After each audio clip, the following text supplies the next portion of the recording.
तुम्ही पाहिलंय का?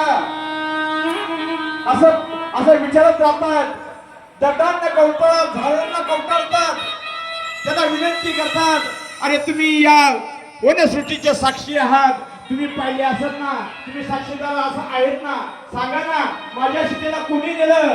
हे सीते तू कुठं आहे? हे सीते, हे सीते, हे सीते, हे सीते, हे हे वृक्षानो, हे वेलीनो, हे पक्ष्यानो, सांगा ना, सांगा ना, सांगा ना माझा राग, माझी सीता कुठे आहे? माझी सीता कुठे? सांगा ना तुम्ही. अरे तुम्ही का बोलत नाही? तुम्हाला वाचा का फुटत नाही? अरे ज्यावेळेस तुमच्यावर संकट होतं त्यावेळेस त्या हत्तीला वाचा फुटली आणि त्यांनी भगवंताची प्रार्थना करून आपला उद्धार करून घेतल्यापासून तुम्हाला का वाचा फुटत नाही? वृक्षानं सांगा ना, सांगा ना. असं विचारत ते पुढे चाललेत. पुढे रामप्रभू पुढे चाललेले आहेत, पुढे चाललेले आहेत रामप्रभू.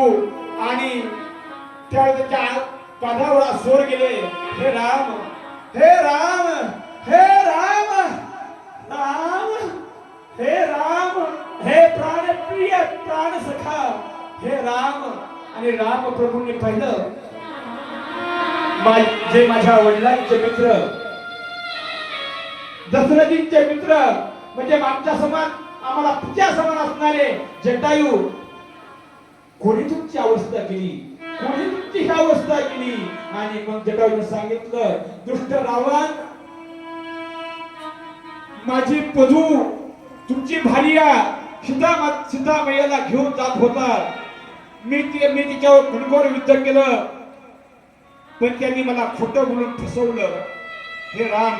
आणि माझे पंख काढले, मला निस्तेज केलं, तो दक्षिण दिशेने निघून गेलाय.